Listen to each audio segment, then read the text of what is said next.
daquela aula.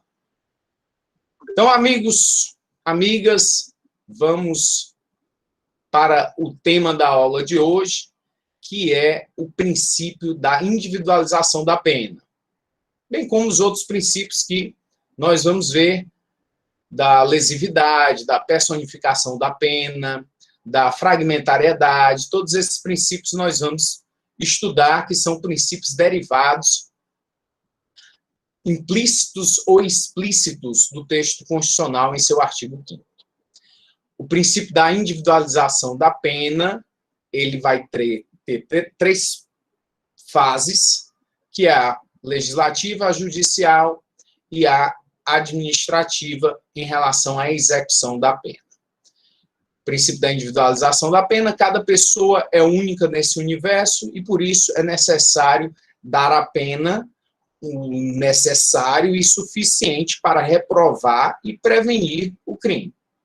Nós vamos, então, trazer conceito, fundamentação jurídica, alguns julgados dos tribunais superiores, para nós sedimentarmos esse entendimento em relação ao princípio da individualização da pena.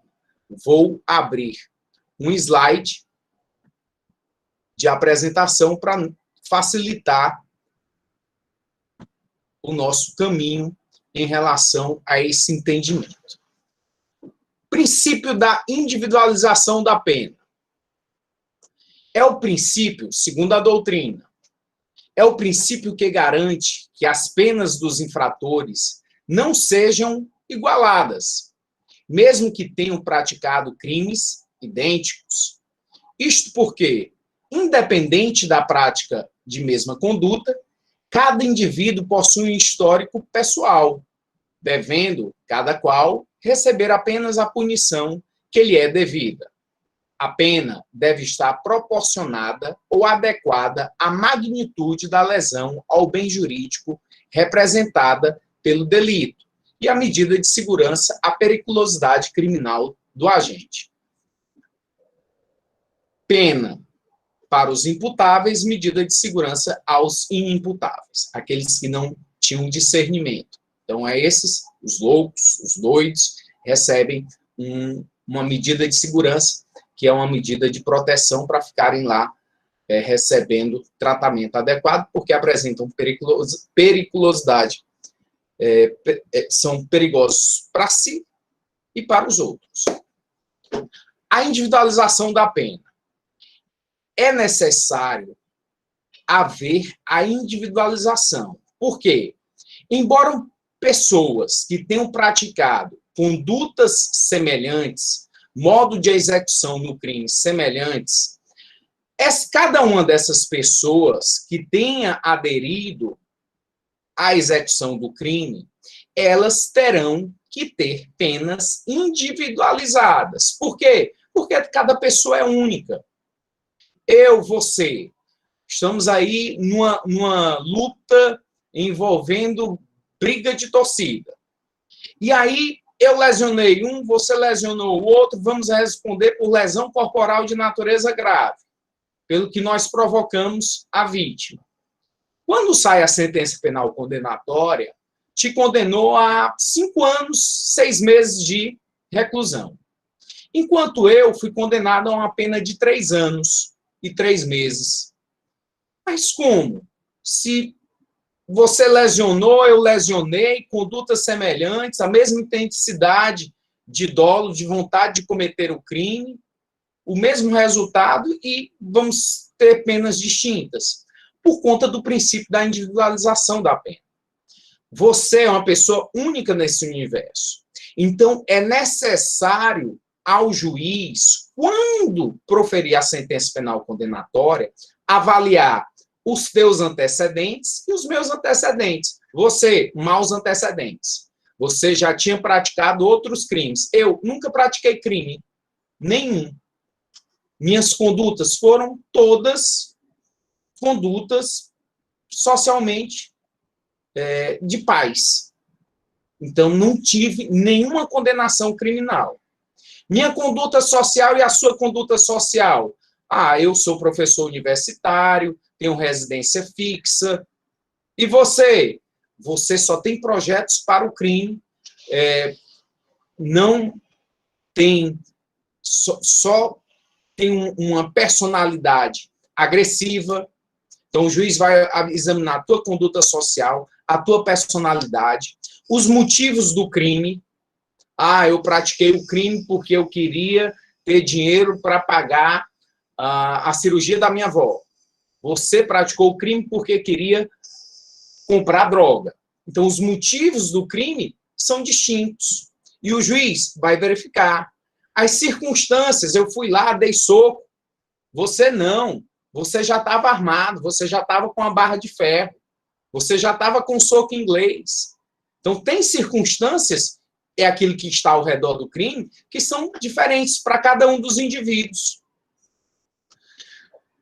E aí, esse comportamento nosso, meu comportamento, o seu comportamento, vai ser estabelecido para que o juiz traga na sentença penal condenatória, em concreto, uma medida justa e necessária para reprovar a nossa conduta. E por isso, da individualização. Cada um vai ter a pena à sua cara, à medida da sua culpabilidade. O quanto você realmente, como pessoa, merece para a reprovação desse crime. Em situações como essas de policiais, o policial está ali praticando um crime de tortura. E tem outros policiais ao redor. Não, mas o policial que está presenciando, ele não jogou água, não botou um saco na cabeça da vítima, no rosto da vítima. Ele vai ser punido também? Lógico que vai ser. A omissão é penalmente relevante. O omitente responde tanto quanto aquele que está executando. Basta você fazer um nexo de causalidade entre conduta e o resultado. Se o indivíduo que está ali ao lado daquele outro é um superior hierárquico dele, é um coronel e o outro é um soldado, e o coronel está presenciando isso, a pena dele pode ser que seja bem maior do que a do outro, por conta da sua responsabilidade em impedir o resultado. E ele não faz. Então, as penas são distintas, são estabelecidas a cada um dos indivíduos. Você pega cada uma das pessoas envoltas no crime e identifica, e o juiz, na hora de estabelecer a sentença penal condenatória, ele vai individualizar cada um dos participantes. Cada um. Esse processo de individualização da pena, ele tem 3 fases. A fase legislativa, a fase judicial e a fase executória. Vamos entender, compreender cada uma dessas fases. Primeira delas, legislativa, do legislador. Proporcionalidade entre o crime praticado e a sanção abstratamente combinada no preceito secundário da norma penal. Ou seja, o legislador, aquele que tem o poder de trazer novas leis ao ordenamento jurídico penal. Esse legislador, quando ele está trazendo uma nova lei, ele tem que valorar, ele tem que verificar todo o ordenamento jurídico penal e estabelecer uma pena em uma medida proporcional. Ele não pode estabelecer que o crime de matar uma vitória régia, uma planta, tem uma pena maior do que o crime de um homicídio, um crime contra a vida. Então, ele vai e faz a valoração. Ele estabelece um mínimo e um máximo em relação a essa pena. Entre o mínimo e o máximo. Então, todo dispositivo, quase todos os dispositivos do Código Penal, eles têm lá pena, que é a combinação da pena do preceito secundário. Pena, reclusão de 6 a 20 anos e multa. Pena, detenção de 3 meses a 1 ano, ou multa. Então, ele já estabeleceu o quanto. Quando você, por exemplo, você vai, como juiz, condenar um sujeito pelo tráfico de drogas. E aí, o legislador já estabeleceu uma pena alta em relação ao tráfico de drogas. ele traz um mínimo alto e um máximo alto. Quando o juiz for proferir a sentença penal condenatória, ele não pode trazer uma elevação da pena para esse crime pela circunstância do crime ser grave. Ah, não, eu vou estabelecer uma pena maior aqui porque esse crime é muito grave e afeta a sociedade. Não pode o juiz fazer isso. O legislador já o fez. Por isso que a pena tem, no mínimo, tem no seu limite mínimo, uma pena já alta, e no seu máximo também. Constituiria um bis em idem, que é vedado no direito penal. Você punir duas vezes o sujeito pelo mesmo fato. O juiz estaria punindo ele duas vezes por conta do crime ser grave. Isso o legislador já o fez. Então, essa possibilidade de individualização legislativa feita pelo legislador através da norma penal, descrevendo conceitos, normas que individualizem as condutas, quer seja em relação à pena, quer seja em relação ao cumprimento desta pena, a forma de se cumprir. Rebeca está perguntando, Geobson está perguntando o princípio da individualização, o Geobson. O princípio da individualização da pena está expresso no texto constitucional? Está sim, Geobson. No próximo slide nós vamos ver. A condição física do sujeito, idade, doenças, reduzirá a pena? Rebeca, é casuístico. Todo fato deve ser apreciado pelo julgador e avaliado. Questão da idade. Bom, se o sujeito ele tem mais de 70 anos, é uma causa de atenuação da pena, conforme o artigo 65, inciso 1 do Código Penal. É causa de atenuação, vai atenuar o fato dele ter mais de 70 anos. Ele ter menos de 21 anos, também atenua a pena. Então, o juiz vai verificar dentro de todas as circunstâncias, e aí a gente vai examinar um pouquinho aqui a questão da dosimetria penal para vocês terem uma ideia mais acurada em relação a esse procedimento. Legislativo, ok. Judicial, que aí traz essas situações que a Rebeca colocou aqui. E obrigado pela participação de vocês. Sempre que tiverem dúvidas, perguntem. Individualização judicial. A individualização da pena aplicada em conformidade com o ato singular praticado por agente em concreto. É a dosimetria da pena. O juiz, ele não pega o sujeito ali ao final do processo criminal e dá uma sentença. Ó, eu gostei de você, vou aplicar a pena no mínimo. Não gostei muito desse sujeito, não. Vou aplicar a pena no máximo, no limite máximo. Não é assim. Se ele faz isso sem fundamentar, sem justificar, a sentença penal dele é nula. Nula de pleno direito. Toda sentença judicial ela tem que ser fundamentada. Toda decisão. Se essa sentença está restringindo a liberdade ou restringindo direitos do sujeito, ainda mais é que tem que realmente ser fundamentada, e bem fundamentada, embasada. Por quê? Porque você está reduzindo a condição de liberdade da pessoa. Então, como o juiz vai se ater a fazer esse quantitativo da pena em concreto? Porque o legislador fez em abstrato. Exemplo, crime do homicídio. Artigo 121, matar alguém, pena de 6 a 20 anos. Como é que o juiz, então, vai fazer? Para dar a pena em concreto, já que o legislador deu a pena em abstrato entre 6 e 20. Então, o juiz já tem um parâmetro. No mínimo é 6, no máximo 20. O juiz ele vai ter 3 critérios, conforme o artigo 68 do Código Penal. Lá no artigo 68, nós vamos estudar ainda, detidamente, minuciosamente, a questão da dosimetria da pena. O quanto de gota, o quanto de dose o juiz dá para estabelecer a sentença penal condenatória em concreto. Lá a pena de 8 anos, 6 meses e 20 dias. É um critério que o legislador estabeleceu para ele seguir. Há toda uma metodologia. Primeira fase, são as circunstâncias do artigo 59 do Código Penal.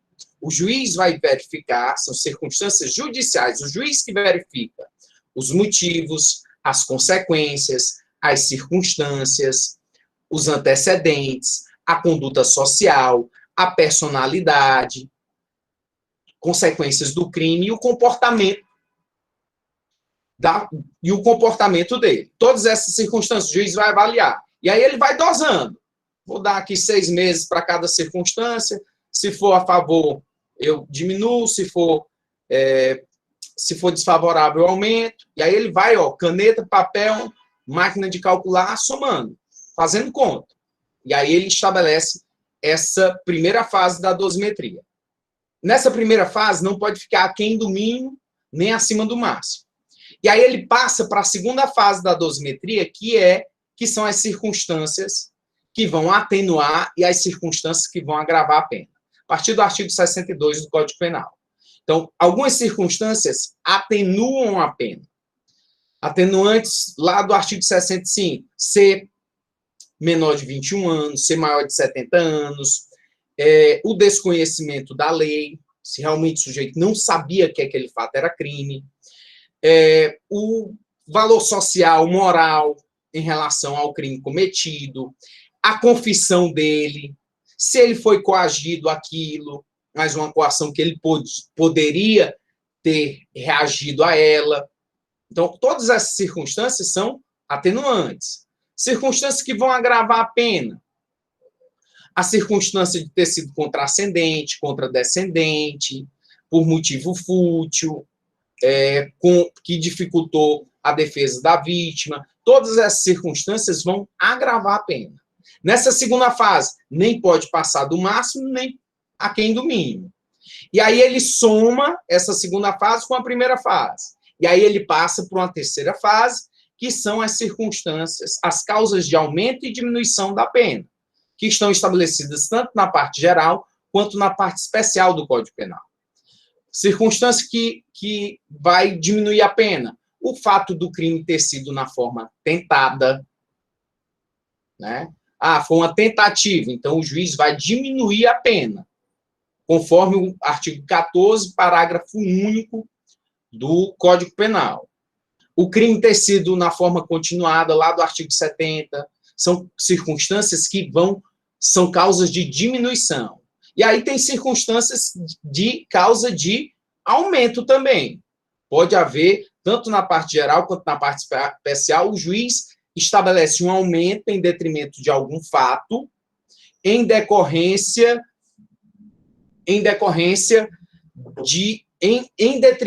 de um tanto já fixado na lei. 3/5 da pena, 2/5 da pena, vai ser aumentado. Então, são 3 fases da dosimetria penal estabelecidas pelo juiz. E isso é o quê? Individualizar a pena. Por isso que a sua pena foi tão alta por aquele crime de lesão corporal de natureza grave que você provocou lá na torcida adversária, e a minha pena foi bem menor.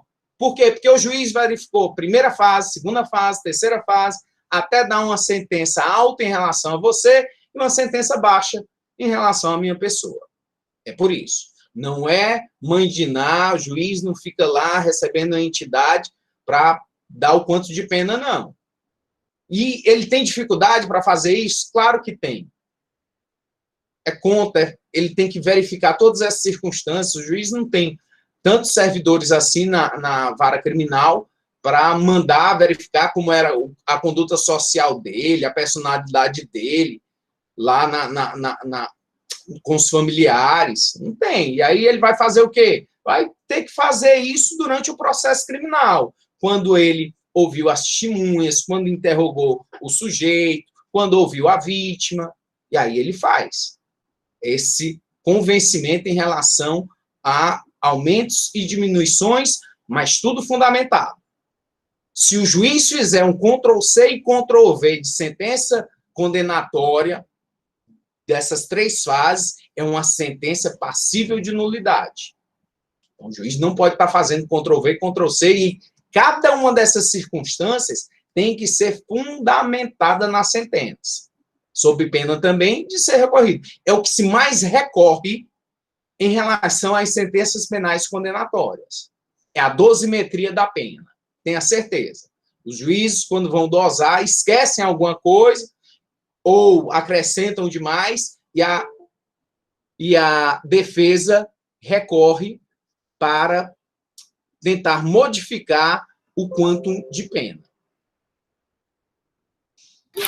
Professor, se ocorrer essa nulidade e for provada, vai ser julgado novamente o caso em um juizado maior? Eu vou pedir para você repetir a pergunta, porque saiu bem baixinho aqui para mim. Quando há uma nulidade, foi identificada uma nulidade e ocorreu, né? O projeto foi anulado. Ele vai ser julgado novamente, né?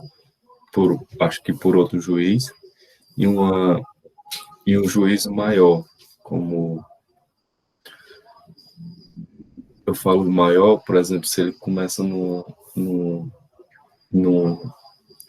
se ele for julgado numa comarca simples de município, ele ir para a capital, da capa ir para o STJ, essas coisas.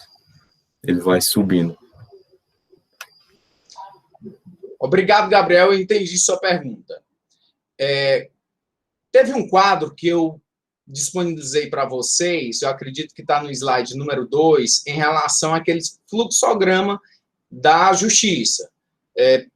Juizados de primeira instância, e aí o grau de recurso. Então, primeiro grau é o juiz comum, juiz criminal de uma determinada cidade. Em grau de recurso, Tribunal de Justiça do Estado, que são os desembargadores. Para recorrer dessa decisão dos desembargadores, recorre para o STJ, Superior Tribunal de Justiça, até se chegar à possibilidade do Supremo Tribunal Federal. Quando há um recurso, o advogado recorreu em relação à sentença penal condenatória por discordar de uma circunstância que o juiz não atenuou a pena, tipo a confissão do réu. O réu confessou o crime, mas o juiz não deu isso, não levou em consideração e não atenuou a pena. E aí, quem é que vai julgar?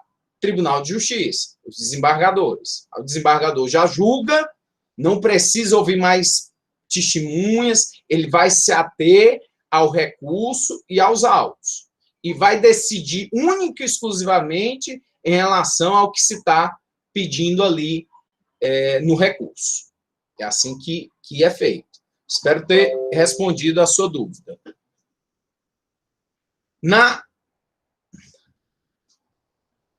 Rebeca está perguntando. Assassinato do pastor Anderson, Flor Delise, esposa, premeditou assassinato, financiou e manipulou os envolvidos, dentre outras coisas. Haverá aplicação de individualização da pena? Certamente. É um direito constitucional ter a pena individualizada. Se ela restar condenada, terá o princípio constitucional, que é um princípio que vai limitar o poder punitivo do Estado em relação à pessoa dela, para ter uma sentença justa, que reprove a conduta e previna os crimes, que outras pessoas não venham a querer cometer o mesmo fato, porque sabem que serão punidos. Essa é a função da pena. Individualização executória. Então, você vê, legislativo, judiciário, agora é execução da pena. A individualização da sua execução, segundo a dignidade humana, artigo 1º, inciso 3, o comportamento do condenado no cumprimento da pena, no cárcere ou fora dele, no caso das demais penas que não a privativa de liberdade, e à vista do delito cometido, conforme artigo 5º, inciso 48. A execução da pena. A partir do momento que o juiz condenou, aquela sentença é um título a ser executado. Só que é um título a ser executado de privação de liberdade. É expedido o mandado de prisão para iniciar a execução da pena. O que é executar a pena? Execução da pena é o cumprimento da pena. O sujeito foi condenado a 8 anos, 6 meses, 24 dias, ele tem que passar esse tempo aí até chegar no limite, no último dia, e está extinta a sua pena com o Estado. E dentro desse procedimento, há uma série de possibilidades a ele.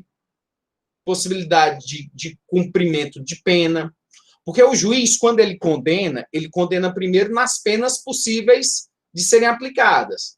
Quais são elas? Privativa de liberdade, conforme o artigo 32 do Código Penal. Privativa de liberdade, restritivas de direito e pena de multa. Então, o juiz aplicou uma das penas possíveis, privativa de liberdade.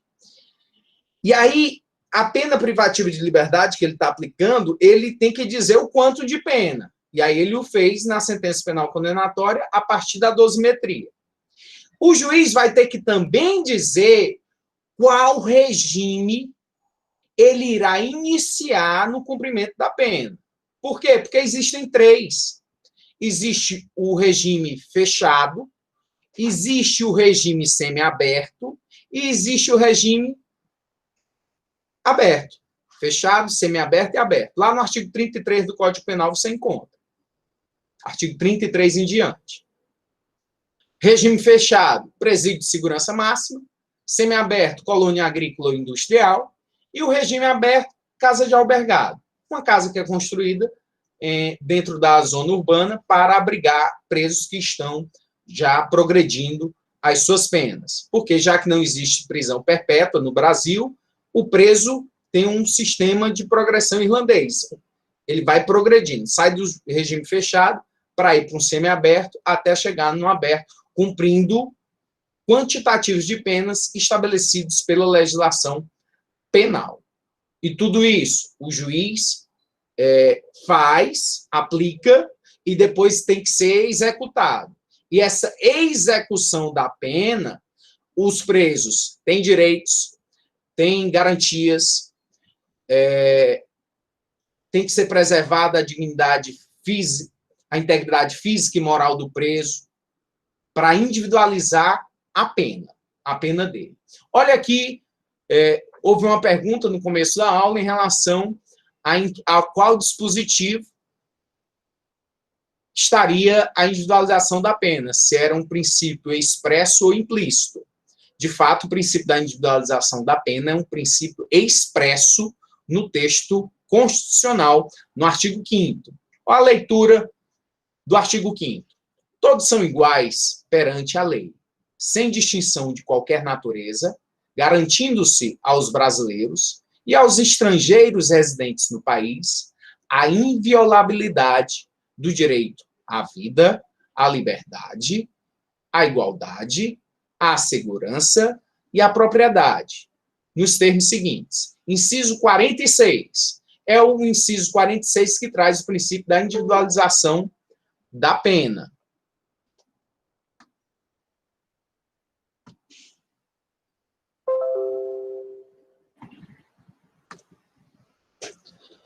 A lei regulará a individualização da pena e adotará, entre outras, as seguintes: A.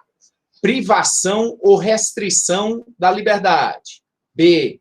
Perda de bens. C. Multa. D. Prestação social alternativa. E. Suspensão ou interdição de direitos. Então, nós temos 3 tipos. Professor, mas eu estou vendo que o senhor acabou de dizer 5, mas são 3.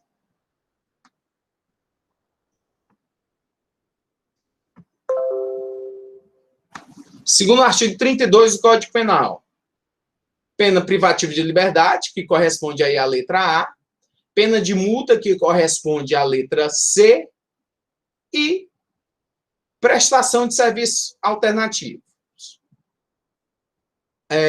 Prestação de serviços alternativos são penas, medidas alternativas à prisão, podem ser perda de bens, prestação social alternativa e suspensão ou interdição de direitos. Então, o gênero são as penas restritivas de direito. O que são espécies? Penas, perda de bens, prestação social alternativa, suspensão e interdição de direitos, que é a prestação de serviço à comunidade, a limitação de final de semana, prestação pecuniária, todas são medidas alternativas à prisão. A lei de execuções penais é uma lei que vai reger tudo em relação a cumprimento de pena. Tudo que você quiser saber sobre o preso, como ele vai cumprir a sua pena, está estabelecido na Lei 7.210 de 1984. É a LEP, Lei de Execuções Penais. Olha aqui o que diz o artigo 5º, artigo 8º, artigo 31 e 92, todos referentes à fundamentação da individualização da pena para você fundamentar bem. Artigo 5º. Os condenados serão classificados segundo os seus antecedentes e personalidade, para orientar a individualização da execução penal. Meu amigo, você chegou lá no presídio, eu cheguei também. Vai ter lá um exame para a gente, exame criminológico, vai ter o diretor do presídio nos aguardando, a direção vai estar atenta. Quem é você? Não, eu sou um ex-policial, e aí fui pego aqui por corrupção, por extorsão. E agora? Não, você tem que ser separado aqui dos outros, porque certamente tem gente aí que você já prendeu e a coisa não vai ficar boa. E você? Não, eu sou estuprador, eu estuprei uma pessoa e estou aqui agora. Epa, vamos tirar ele, não vamos colocar ele junto aos outros, não. Eu sou um rico empresário, atropelei e matei umas pessoas e fui condenado. Um rico empresário, é necessário também fazer com que você não fique dentro da massa carcerária, porque você vai ser vitimado. Vão exigir dinheiro da sua família para sua proteção. Ah, eu fui um sujeito que cometi um crime contra uma criança. A massa carcerária tem mais informação lá dentro do que a gente aqui fora. Então, eles vão tomar conhecimento e vão querer matar esse sujeito. Isso tudo, o diretor do presídio tem que estar atento. Se ele for omisso e a pessoa morrer, quando morre dentro do presídio, causa uma responsabilidade ao Estado, tem que ser verificado.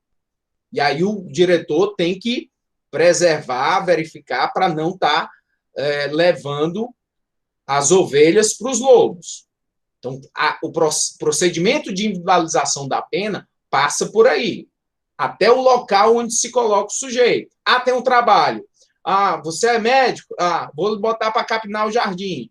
Capinar aqui a horta para você cuidar da horta. Tem sentido? Não tem. Vamos colocar esse médico ali para auxiliar na enfermaria? Tem que fazer sentido. O cumprimento da pena, a execução da pena tem que ser um braço do Estado a favor da ressocialização.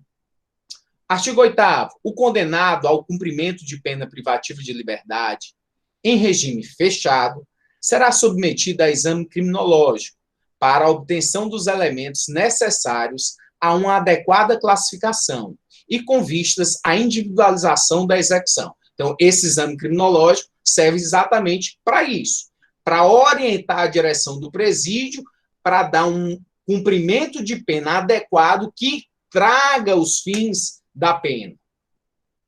Ressocialização também é um fim estabelecido em relação a essa pena. Tentar melhorar a pessoa.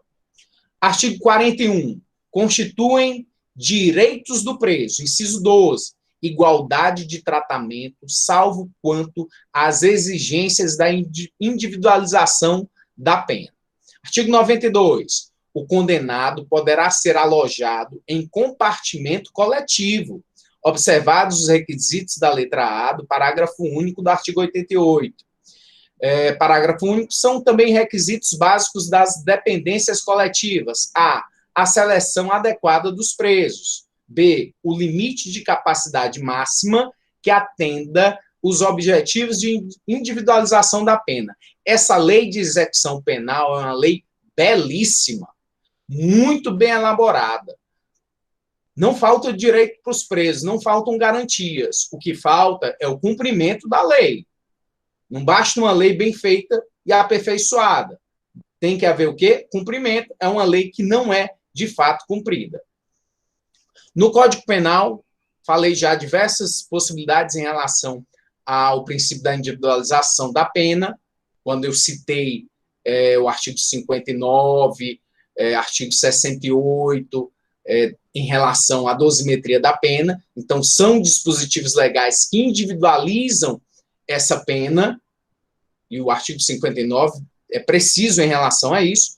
O artigo 34, o condenado será submetido, no início do cumprimento da pena, a exame criminológico de classificação para individualização da execução. Vamos aí a um julgado do Supremo Tribunal Federal. Venho aqui martelando com vocês a respeito de a necessidade do conhecimento das decisões dos tribunais superiores e que vocês possam, em pesquisa, estudar essas decisões, porque vai te dar um fundamento e uma base profunda do conteúdo de cada assunto que você estudar. E tenha esse conselho não só para o direito penal, direito civil, direito constitucional, o que você estiver estudando, pesquise súmulas, jurisprudências dos tribunais superiores. Fica aqui a dica. Súmula vinculante número 26. Diz aqui: para efeito de progressão de regime no cumprimento de pena por crime hediondo ou equiparado, o juízo da execução observará a inconstitucionalidade do artigo 2º da Lei 8.072 de 1990, sem prejuízo de avaliar se o condenado preenche ou não os requisitos objetivos e subjetivos do benefício, podendo determinar, para tal fim, de modo fundamentado, a realização de exame criminológico. A progressão no regime de cumprimento da pena, nas espécies fechado, semiaberto e aberto, tem como razão maior a ressocialização do preso, que, mais dia ou menos dia, voltará ao convívio social. Conflita com a garantia da individualização da pena, artigo 5º, inciso 46 da Constituição Federal. A imposição de medida, norma do cumprimento da pena em regime integralmente fechado.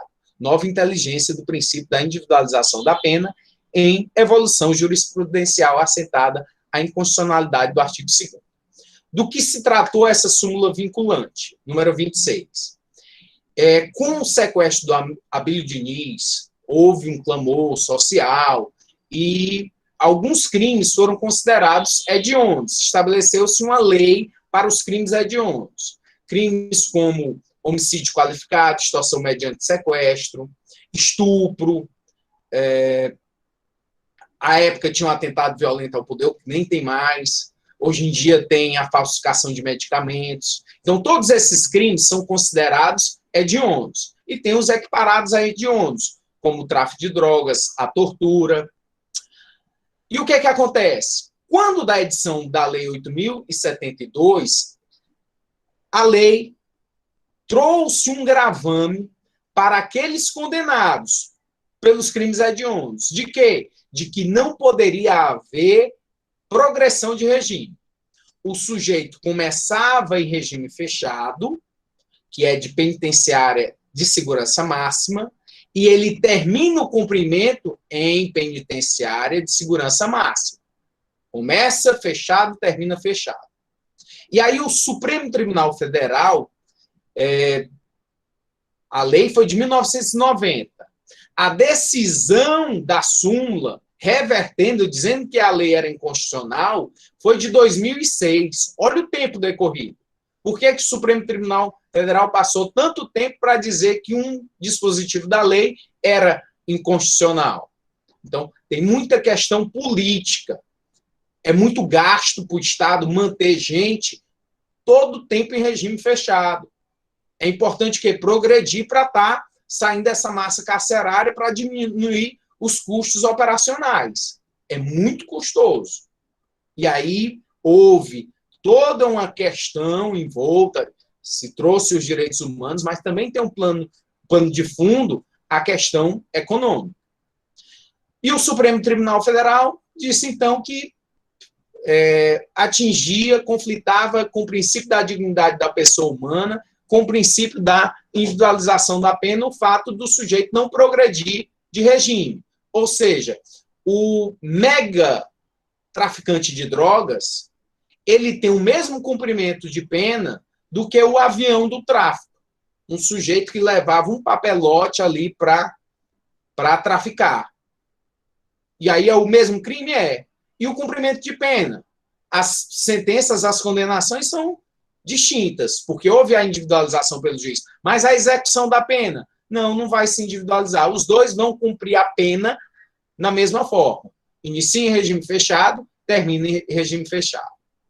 Posterior à súmula vinculante 26, o próprio Poder Legislativo revogou esse dispositivo, que não tem mais, não existe no Código, não existe mais na Lei 8.072 de 1990.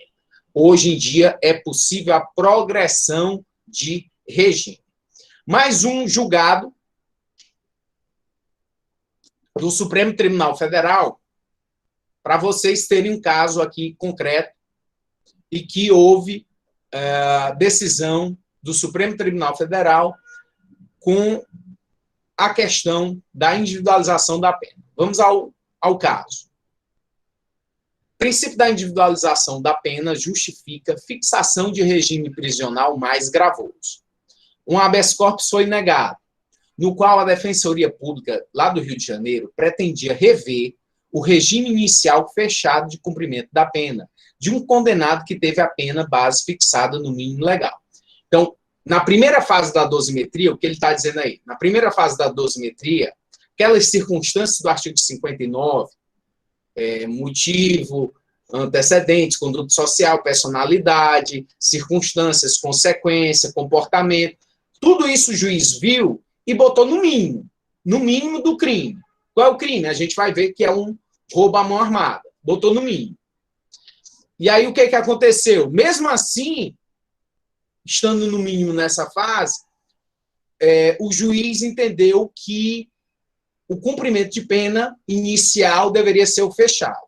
Prevaleceu o voto divergente do ministro Edson Fachin, no sentido de que é possível a aplicação de regime inicial fechado, mesmo que o condenado preencha o requisito objetivo para um regime mais brando, em função do princípio da individualização da pena, que leva em conta as circunstâncias específicas do caso.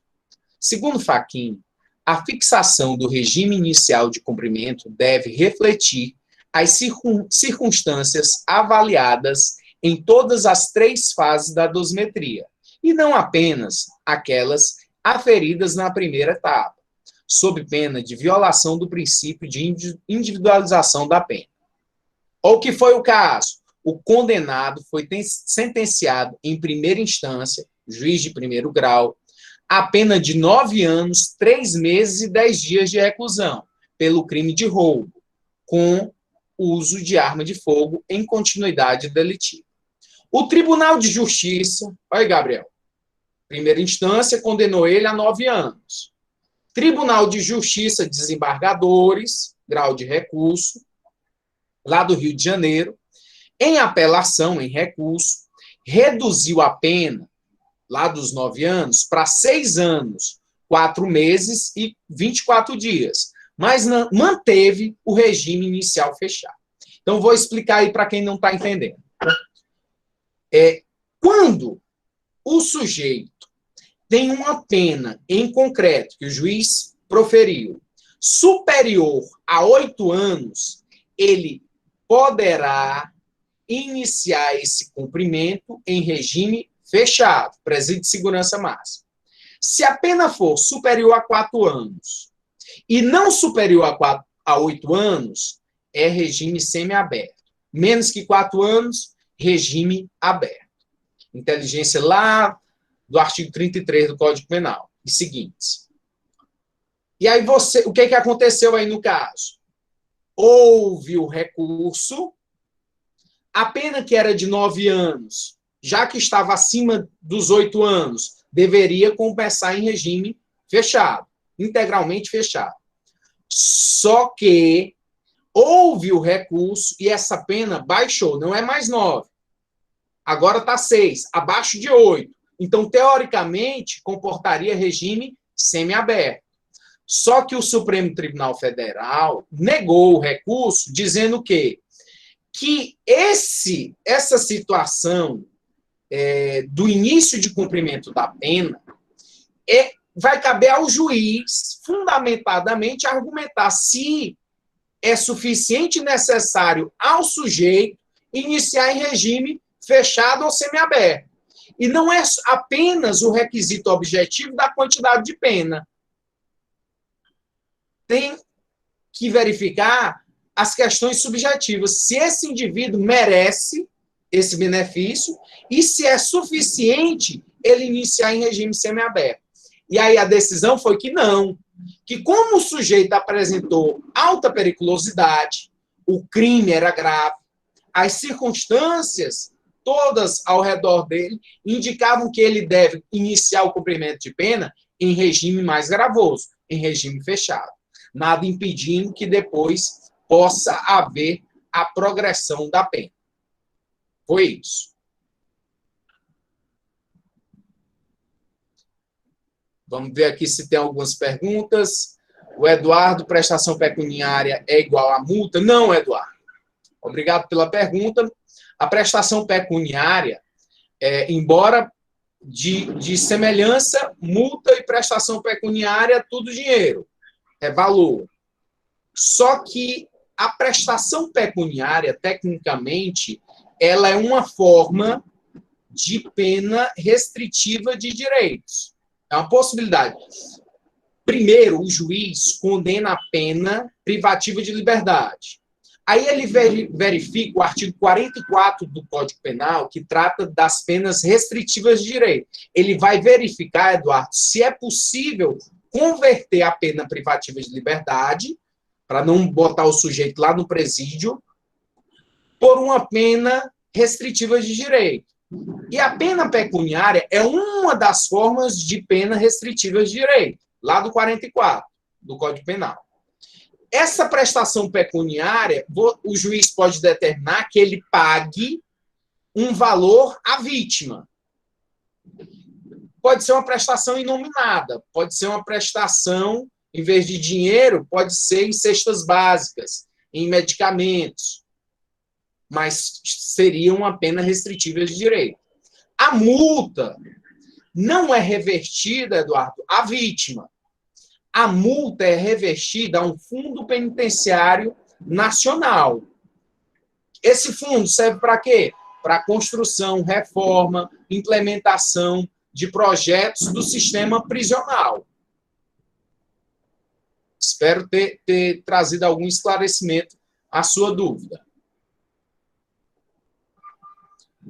Vamos aí para a questão de outro princípio. Esgotado aqui o princípio da individualização da pena, vamos ao princípio da alteridade, também trazido pela doutrina, com outras terminologias. Fiquem atentos. Às vezes, um doutrinador está trazendo o princípio da alteridade como transcendentalidade, como lesividade, como ofensividade. Se você pegar todos os conceitos doutrinários, você vai verificar que se trata da mesma coisa. O princípio da lesividade, ou transcendentalidade, ou lesividade, ou ofensividade. Vamos ao conceito doutrinário. O princípio da alteridade foi desenvolvido por Klaus Rochin, alemão. E, em síntese, consiste no comando segundo o qual ninguém pode ser punido por causar mal apenas a si mesmo. Ou seja, uma conduta, para ser penalmente relevante, deve transcender seu autor e atingir bem jurídico de outrem. Princípio da lesividade, eu tenho que atingir bem jurídico de terceiro. Se ficar única e exclusivamente a minha individualidade, não transcendendo, não gravando, não lesionando bem jurídico de ninguém, por que eu devo ser punido? Não há nenhum sentido. O que fica na minha esfera de disponibilidade deve ser única e exclusivamente trazido para a minha pessoa, nada mais. Não a ponto de ser punido. Funções. Quais são as funções? Proibir a incriminação de uma atitude interna. Pensamentos. O que ficar no meu pensamento não deve ser incriminado. Ah, eu tenho um desafeto, um inimigo, e aí ele está passando aqui por mim e eu pensando, eu vou meter um murro na cara dele. Na hora que ele passar aqui, eu vou dar uma rasteira. Aí, na hora que o sujeito está passando, eu, bom dia, não fiz nada. Ficou absolutamente na minha esfera interna, intelectual. Esculhambei ele pensando, mas não exteriorizei. O que não for exteriorizado não deve ser punido, porque fica único exclusivamente para o sujeito. Não lesiona, não transcende. Proibir a incriminação de uma conduta que não exceda o âmbito do próprio autor. Proibir a incriminação de simples estados ou condições existenciais. Proibir a incriminação de condutas desviadas que não afetam qualquer bem jurídico. O direito penal, ele não deve estar para moral, para costume, para ética de ninguém. O direito penal, ele deve estar para aquelas condutas que realmente afetem a sociedade, que tragam um gravame à paz pública, à paz social. Para isso serve o direito penal como última alternativa, quando os outros ramos do direito já não servirem, quando não mais conseguirem resolver os problemas. Aí surge o direito penal. A questão da autolesão. Autolesão não é crime, não deve ser incriminada. Eu me lesionar, eu provocar lesões no meu corpo, seja por conta de uma questão religiosa, seja por um autoflagelo, uma questão da minha cabeça, um estado depressivo muito forte. Mas não é possível que o legislador venha incriminar esse tipo de conduta.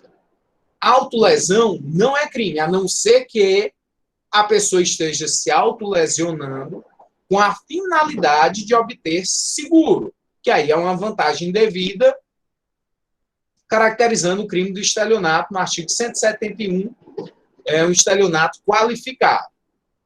Então, a autolesão não é crime. Outras condutas que não transcendem, que não lesionam o bem jurídico de ninguém. O suicida. O sujeito tentou o suicídio. Se jogou do quarto andar de um prédio e não veio a óbito. Ele vai ter que responder criminalmente? Não, não vai. Quem é que responde pela questão do suicídio? Só aquela pessoa que teve livre e conscientemente a vontade de auxiliar, de instigar a pessoa ao cometimento do suicídio, conforme artigo 122 do Código Penal. Auxiliar, instigar ou induzir a pessoa ao cometimento do suicídio, gerando um resultado de lesão corporal grave, da própria morte da pessoa, um dispositivo que foi alterado recentemente. Depois vocês podem dar uma examinada nele. Alguns disciplinamentos foram alterados no artigo 122 do Código Penal. A prostituição. Eu faço do meu corpo o que eu bem quiser. Posso. É meu. Ninguém tem nada a ver com isso. Não é o Estado que deve limitar o meu corpo. O que o Estado vem e protege são questões ao redor da prostituição, que é o quê?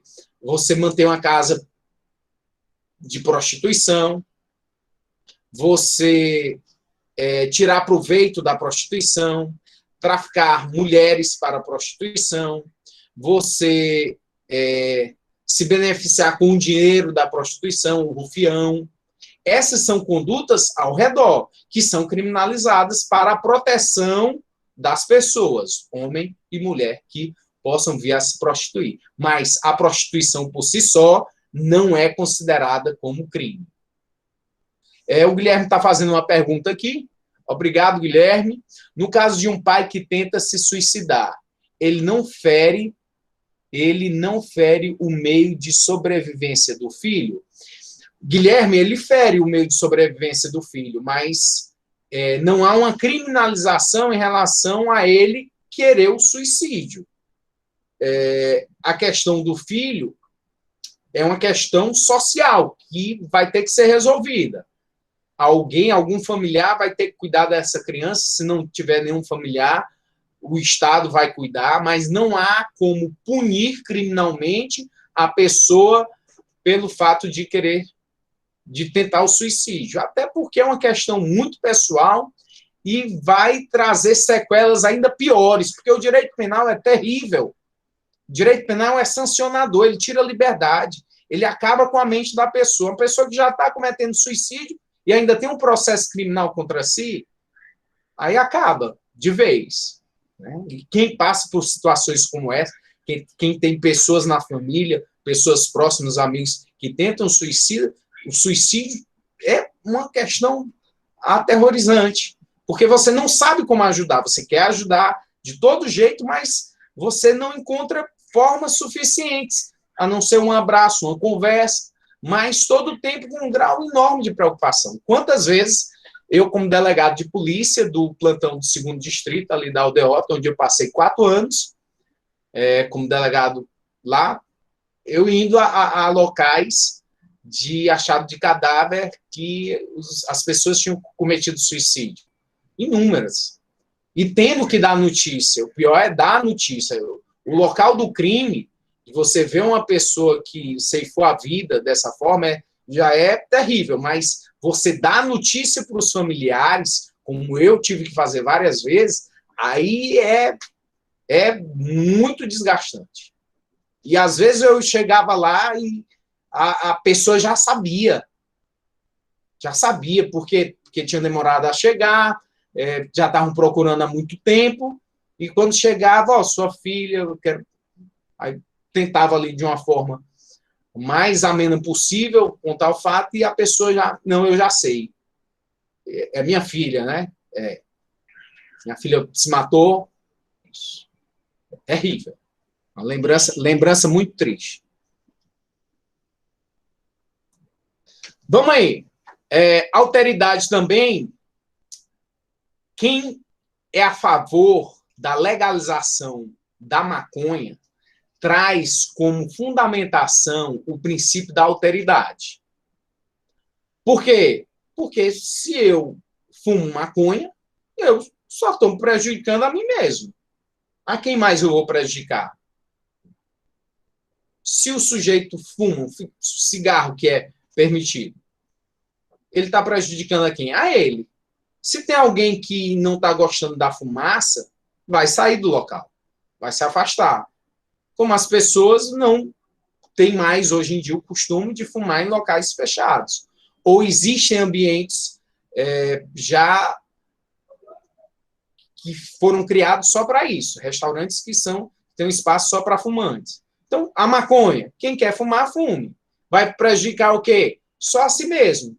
Vai prejudicar o seu organismo. Então, por que proibir? Então, quem advoga a legalização está dentro do princípio da alteridade, transcendentalidade, lesividade ou ofensividade. Outro exemplo, e aqui um pouquinho de doutrina. Não há crime, só para sedimentar o entendimento, não há crime quando a conduta não tiver oferecido ao menos um perigo concreto, real, efetivo e comprovado de lesão ao bem jurídico. Não permite que o direito penal se ocupe das intenções e pensamentos das pessoas, do seu modo de viver ou de pensar, das suas atitudes internas, enquanto não é exteriorizada a conduta delitiva. Limita a pretensão punitiva estatal, de maneira que não pode haver proibição penal sem um conteúdo ofensivo aos bens jurídicos. Olha esse caso muito interessante de uma jurisprudência em relação a um caso concreto de uma moça que tinha ido para a faculdade, estacionou o seu carro, foi assistir aula, e ao seu retorno, os pneus do carro estavam secos. E aí foram observar as câmeras de vigilância, identificaram que era o ex-namorado. Ele, com raiva do término do namoro, secou os pneus da menina. Ela registrou uma ocorrência, ele foi indiciado na delegacia, no inquérito policial que foi aberto, e quando do julgamento, ele foi absolvido. Sabe por que ele foi absolvido? Porque os advogados argumentaram o princípio da alteridade, o princípio da lesividade. Como assim, professor? Não entendi, não.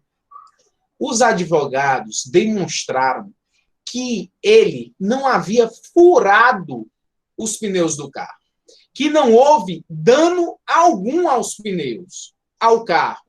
Simplesmente chegaram, botaram a bomba, encheram o pneu e estava lá o carro com os 4 pneus cheios novamente. Ou seja, não houve lesividade na conduta.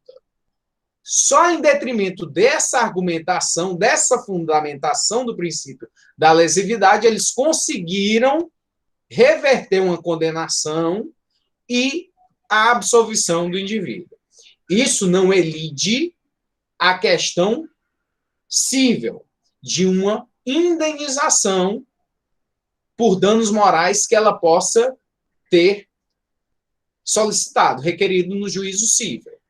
E a questão, se fosse Maria da Penha, aí tem que ser verificado, que é uma legislação especial. Mas se fosse só por conta do dano, crime de dano, lá do artigo 163 do Código Penal, não houve a configuração. Ele não foi condenado por crime de dano do artigo 163 do Código Penal.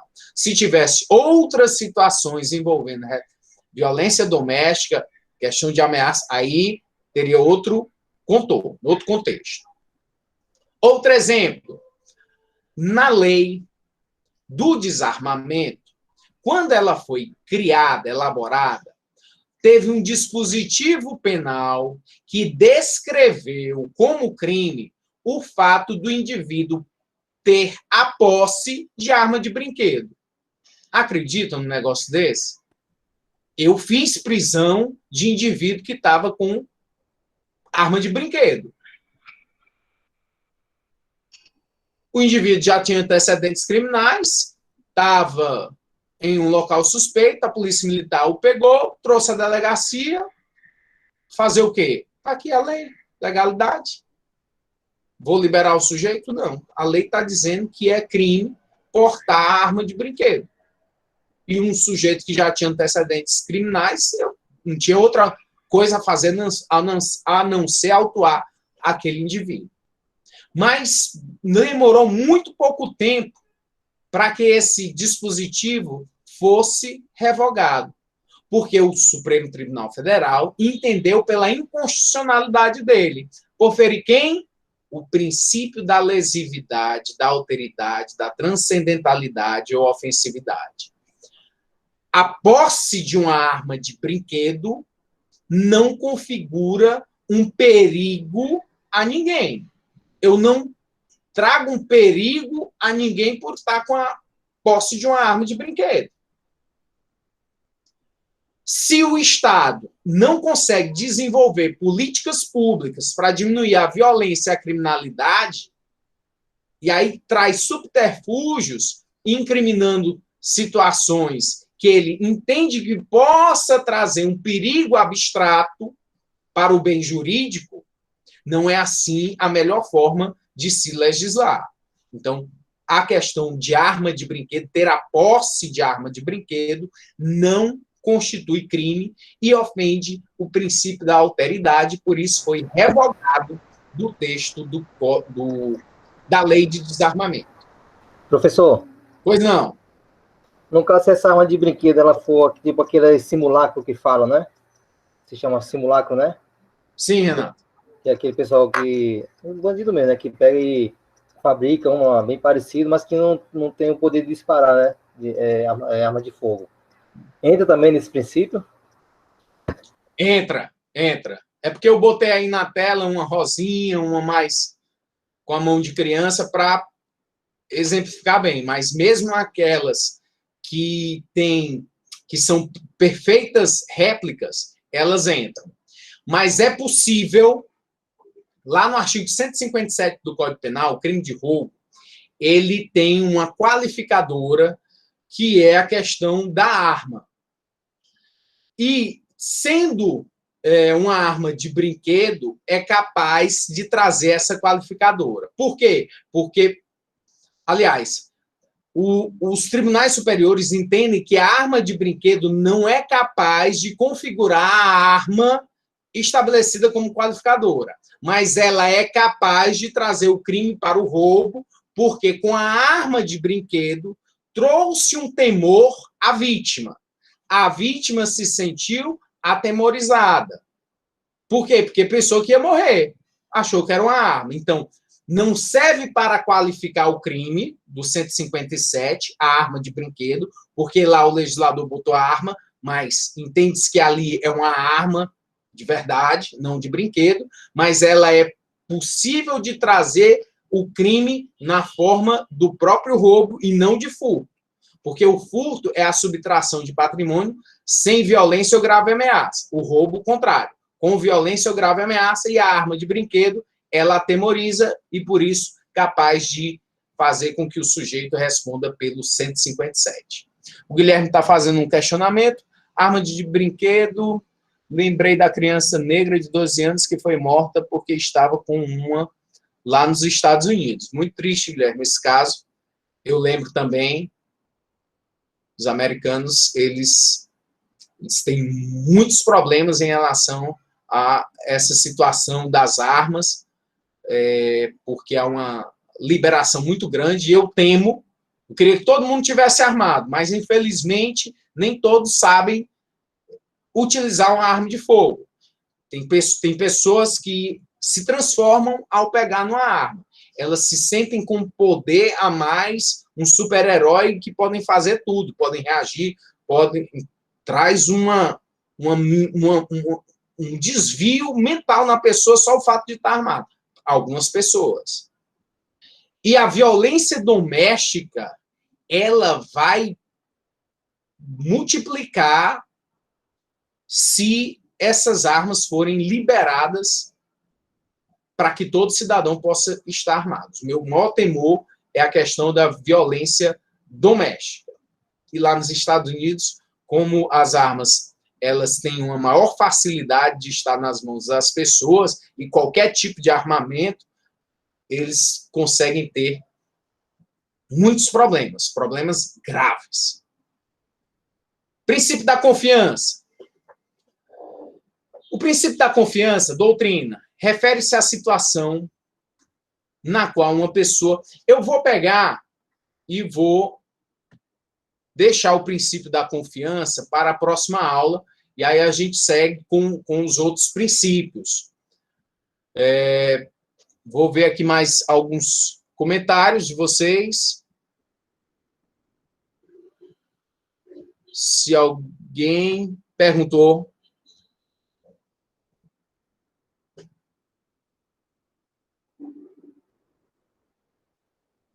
Tem uma pergunta aqui do Guilherme que eu não vi. Professor, em relação aos que fazem recurso em cima de recurso somente para postergar o cumprimento da pena, o que se faz nesses casos? Guilherme, é uma situação do nosso judiciário, da nossa legislação, que foi alvo da nossa primeira aula em relação às causas de violência e de criminalidade, porque o número é tão alto, e uma das causas que a gente acabou situando aqui foi a quantidade de recursos. E os advogados, eles se escoram muito nessa questão dos recursos para postergar, e aí fazer com que, ao final, o crime já esteja prescrito, infelizmente. Professor? Pois não, Gabriel? Tenho uma dúvida. à vontade, querido. Por exemplo, se uma pessoa cometeu um crime, um exemplo, roubo, cometeu um crime de roubo hoje, aí tá havendo julgamento, o julgamento demora e tal, só que durante o julgamento, o legislativo mudou a lei e colocou uma pena maior para o roubo. O juiz, ele pode aplicar essa pena maior, ou como o roubo foi realizado antes da pena ser aumentada, ele não pode, nesse caso, aplicar essa lei nova. Ótima pergunta. Existe aí Ótima retroatividade pergunta, nessa... O quê? Existe aí retroatividade da lei, ou seja, ela não vai poder retroagir?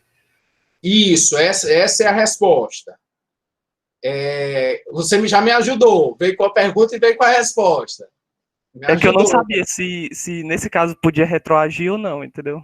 É irretroativa, não retroage. Porque a lei só retroage se for em benefício. Se for em malefício, não retroage. Certo, mas mesmo...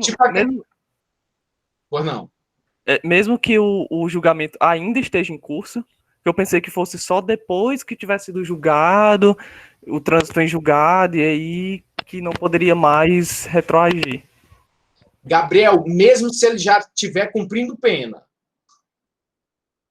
está lá cumprindo pena, está no 3º ano de cumprimento de pena, a lei mudou. Vai ter que ser alterada a situação dele, se for em benefício. Foi em benefício, certo. A gente vai estudar isso quando do estudo da aplicação da lei penal.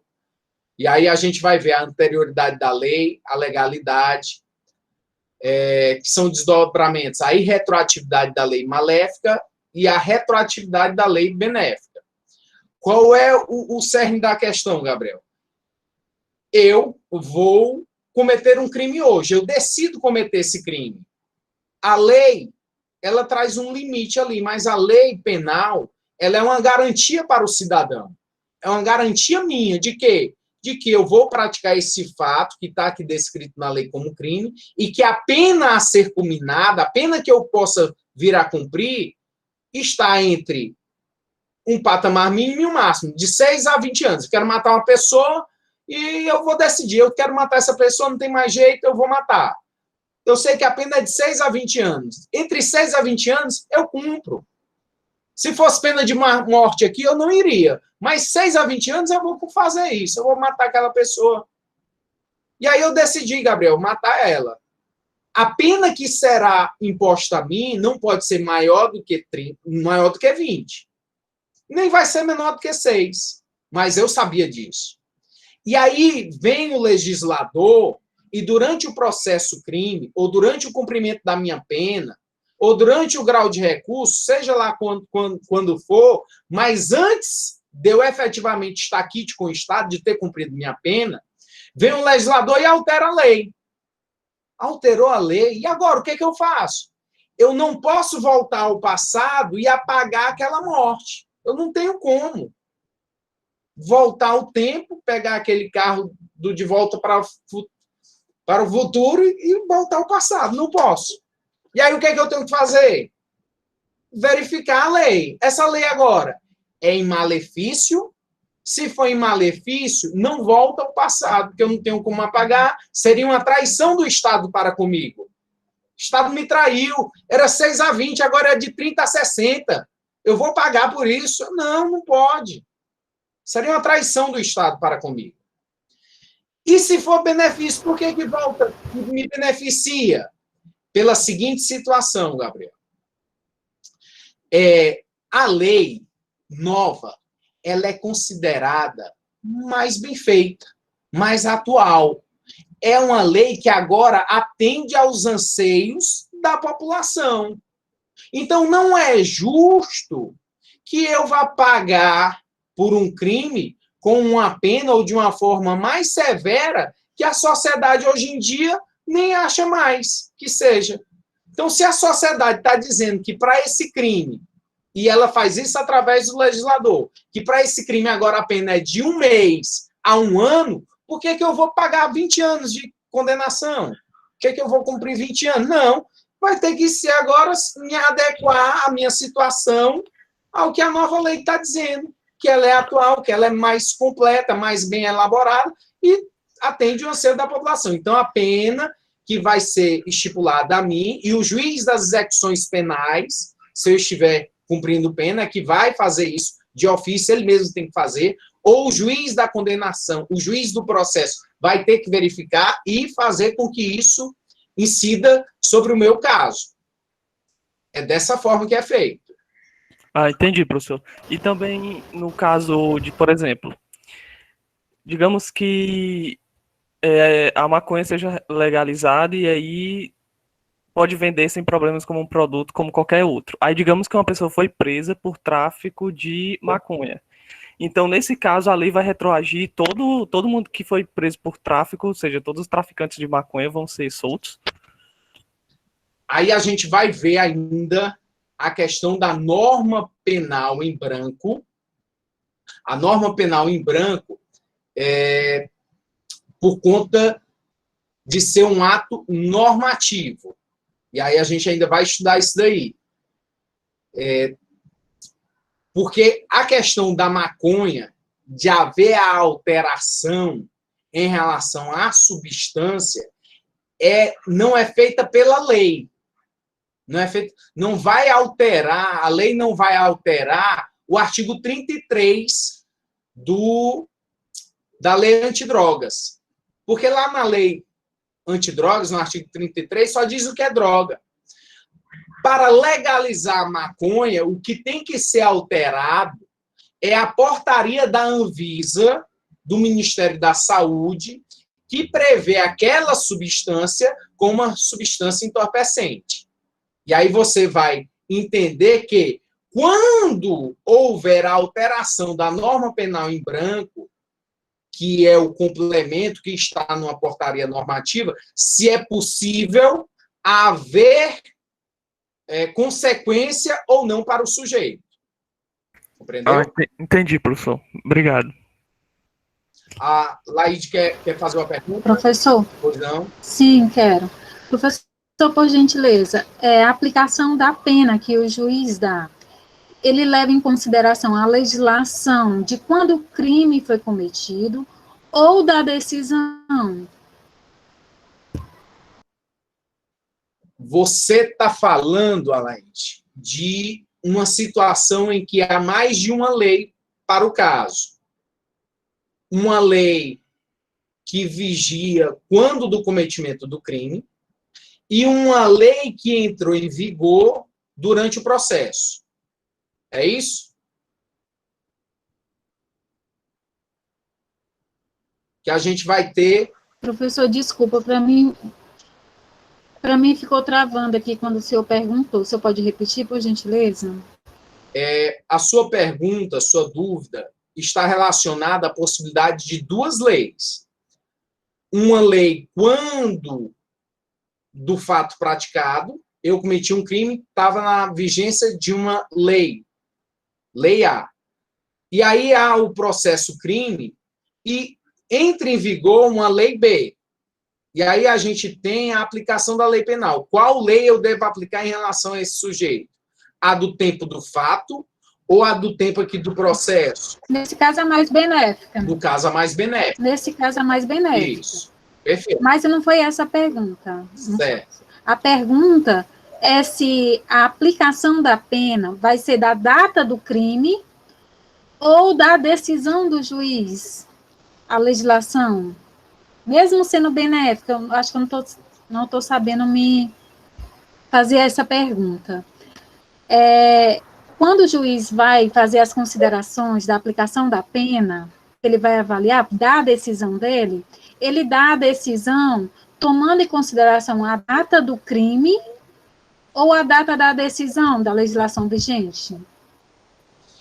Em relação a todos os aspectos da aplicação da dosimetria, ele avalia até a data do crime. Da data do crime. Todos aqueles aspectos ele deve avaliar em relação à data do crime. Entendi. Aí vão ocorrer, pode ser relativamente, pode ocorrer algo que tenha outra legislação, que seja mais benéfica, e aí ele vai escolher a mais benéfica, né, pelo princípio, e etc. Mas todas essas questões, essas últimas dúvidas aí, nós vamos estudar a fundo em relação à questão da aplicação da lei penal, ok? Forte abraço a todos. Até a próxima aula para estudarmos